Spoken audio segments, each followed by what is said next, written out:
Hello and welcome to a Mech Commander, and this will be part 2. For some bizarre reason my recording software did not pick up on my microphone, so despite not wanting to do after the fact commentary for this series, I have to do it anyway. This mission we have to capture some supplies and free some captured Mech warriors. In order to do that, we have to get an APC to actually capture the barn in order to complete the objective. And that APC is granted to us in the mission.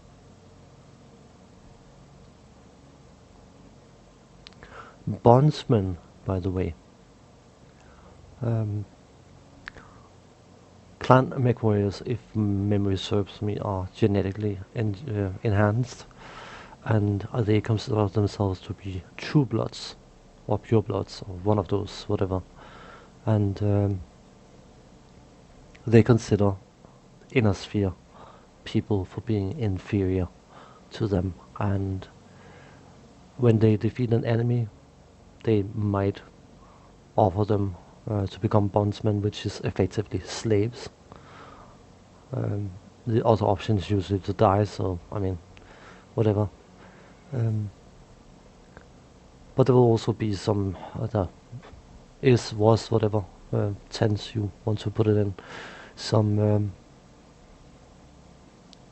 inner sphere individuals that believe that the class was in the right and offered to join them as bondsmen. So, but that is the highest status they could ever get, because they are considered to be second-rate people. But that's the definition of bondsmen. They are effectively slaves, but not slaves, but slaves, if that makes sense.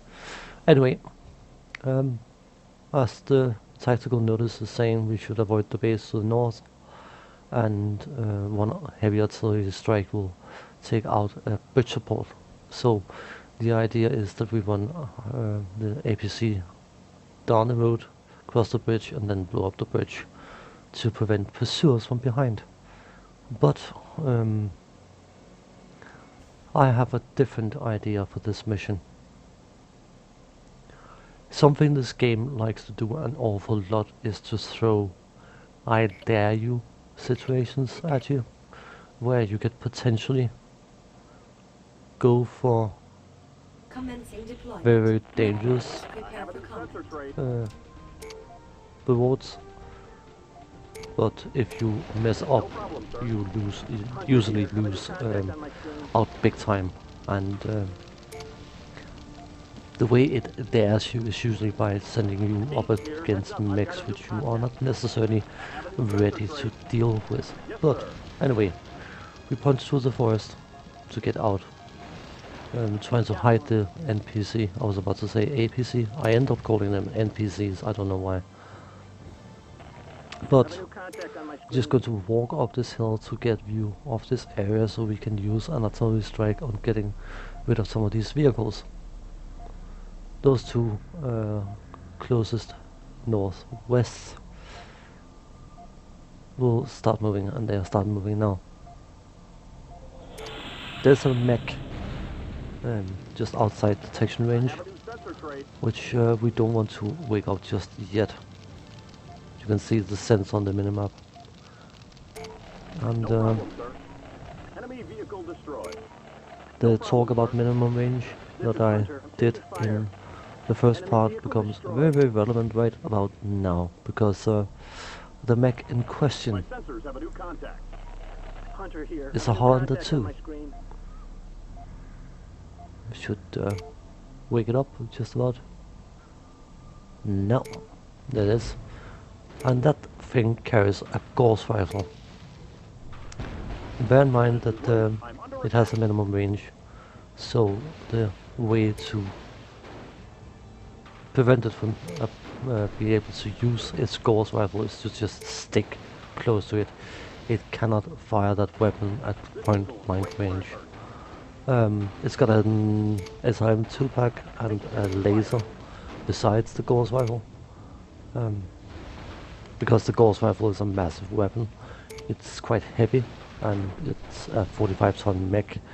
It's sacrificing an awful lot of protection in order to carry that Gauss rifle. It is considered a fire support mech, but I don't think Gauss rifles have enough armor to justify it. But we got the mech. Not a mech design I like, so I'm most likely just going to strip it and sell it. It just hasn't got enough armor. But that Gauss rifle, which is destroyed, sadly, nah. I'm detecting a new sensor target. I mean, don't get me wrong, a Gauss rifle will pack one heck of a punch, but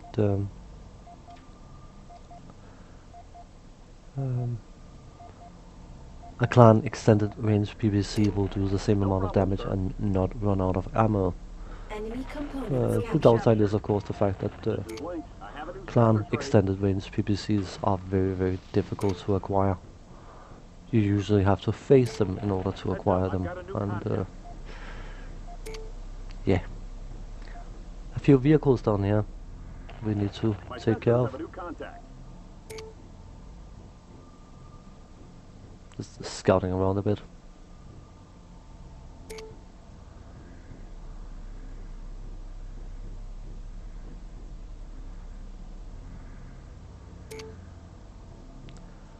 We're not getting the APC to move at all before we've cleared the entire area. It is a combat vehicle, but as far as I remember, it's got a laser, and if it blows up, its mission failed. So yeah, you don't necessarily want to risk it. So if you can keep it in safety, then just leave it where it is. I spent the downtime here to talk about different weapon systems and vehicles. No problem, sir. One less enemy crawler. Mainly the fact that the famous autocannon 20 or AC-20, there are ultra versions of them, and in BattleTech terms, an ultra version means that you can opt to fire a second salvo in the same combat round or the same weapon deployment sequence, I should say, where you get some heavy modifiers for this second salvo, but if an AC-20 is doing 20 points of damage, then hitting with 2 salvos of an ultra will do 40 points of damage. There are purchased a few vehicles that are any danger to mechs, and there's one specific vehicle, I can't remember whether it's in this game. It could be called a Demolisher 2, and it is an 80-ton tank, and it has 2 ultra AC-20s or heavy ACs. In this game and in Mech Warrior games, by the way, the ultra versions just fires quicker. They don't necessarily fire 2 salvos, but they are still dangerous weapons, and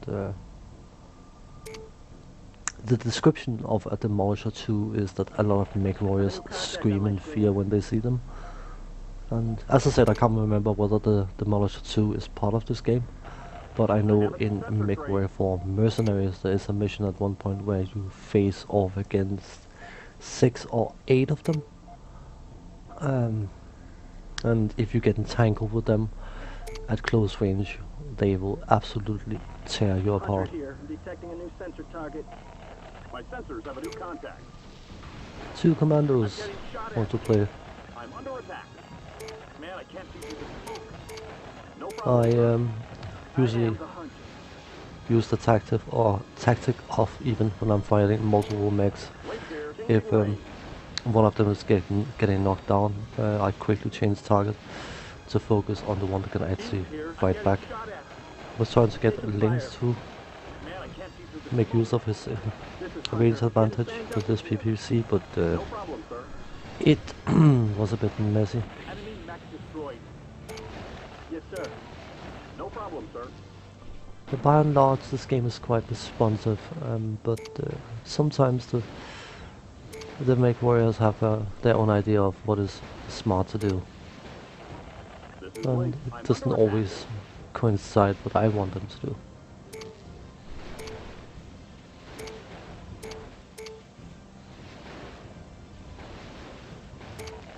Consider it done. Consider it done.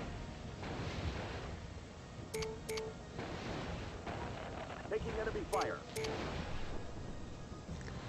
It can be a bit frustrating that I'm the on it, enemies sir. will tend to stick on one target. I assume uh,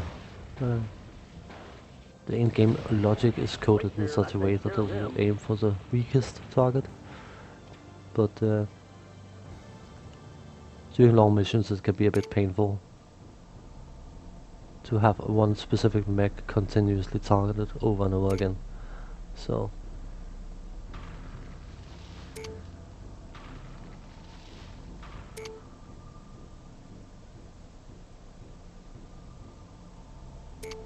there's the barn, but there's no point in trying to capture it with the mechs because we need the APC to do that. So got a bit more clearing to do.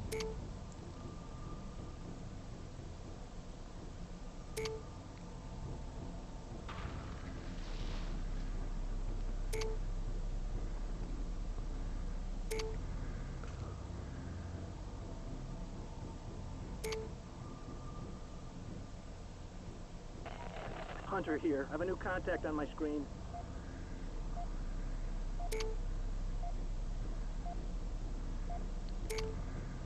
Just good to get down here. There should be some vehicles down here Here, as well. heads up. I've got a new contact.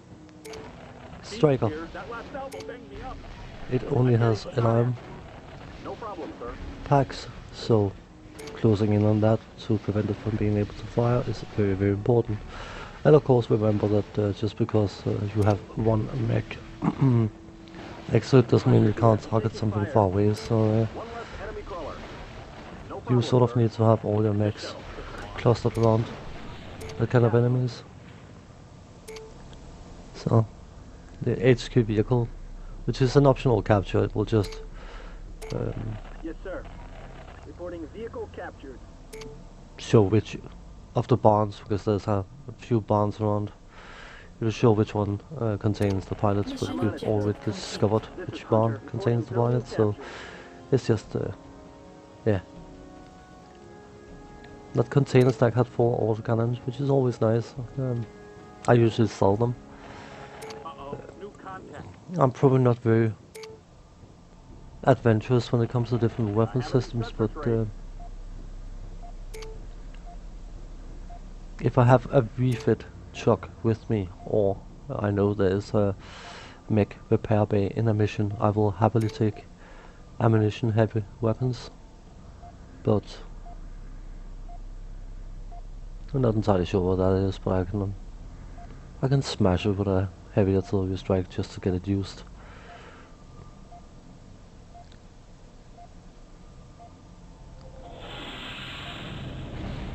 Wait here. My sensors have a new contact. I have a new contact on my screen.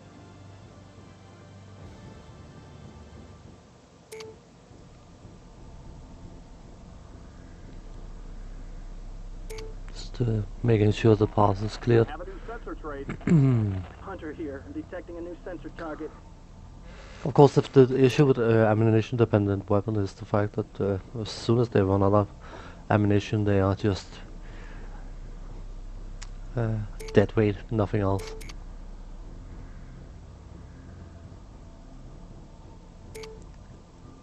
Something like a heavy AC, which has fairly sure it has 13 shots. This game. A heavy AC in BattleTech has 10 shots per ton of ammunition, and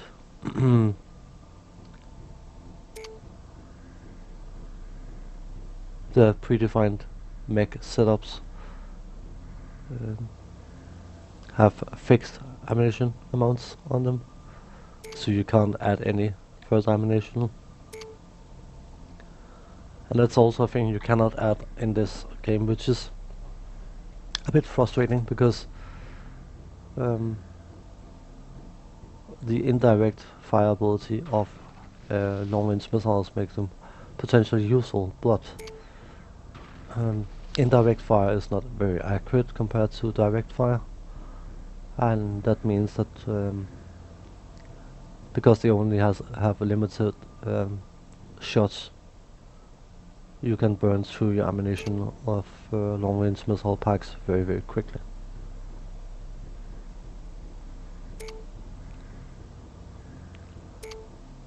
The most weight-efficient weapon system when it comes to long-range missile packs is the LM-15. It is, what is it, 2 tons lighter than an LM-20, and an LM-20 will do more damage than an LM-15 with 1 ton of ammunition, but because of the weight difference you can actually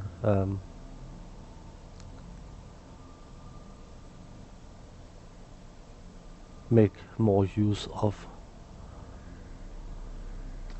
your weight allowance by using LM-15s, which of course sadly is not relevant in this game. I would so love to see a remake of this game, a well done remake of this game, or even a third chapter in this game, because there was a Mech Warrior 2, or Mech Commander 2 made. By the way, it's just showing off the checkpoint system, waypoint system, whatever. Mission objective complete. Pilot's rescue, we just need to extract. But regardless, it was made a Mech Commander 2, and to be honest, it's not a very good game. It's more modern looking, but for some bizarre reason, because of the 3D engines, 3D engine, semi-3D engine they've used, it actually looks far more dated than this game, despite it being coming out a few years after this one. So I might cover it at some point, I'm not entirely sure. I'm not a big fan of it. Mission objective complete. Anyway, Mission we are done. Successful.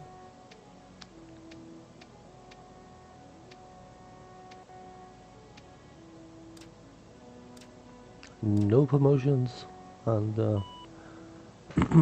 at least 2 of our mechs are rather shut up, so that's going to cost some resource points to repair.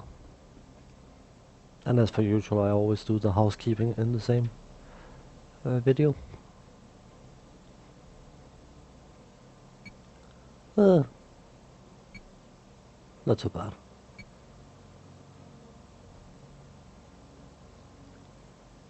The Hollander.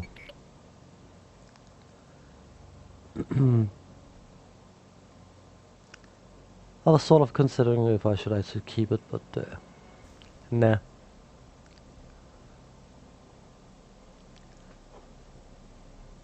It's just not worth it. Just strip the thing and then sell the ruined chassis.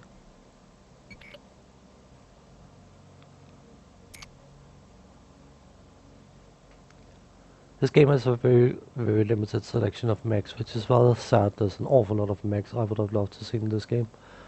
But, yeah, well, it's better than a kick in the pants. Contemplating the difference between the Hunchback and the Centurion. Personally, I do prefer the Centurion. Don't get me wrong, playing Battletech, I love AC-20s. They pack one mean punch, but they got so limited ammo, and once you are out of ammunition for that, it's just, yeah. This is Rooster. Hunchbacks are known for their urban fighting ability, because it's very, very close range fighting usually, and of course, coming around the corner and bonking your face into an AC-20 is not very pleasant. Mm. But in these games, I'm definitely not a fan. Once you start getting veteran and elite pilots, they can actually hit consistently. Heavy autocannons are very, very scary weapons, especially the auto versions. And who knows, I may down the line set up a very, very close ranged mech. But I think we're just about done. I only intended to do sporadic commentary, but I'm not one for shutting up for any extended period of time, so yeah. I'm going to be finishing off here, so thanks for watching, take care, and see you in the next part. Bye bye for now.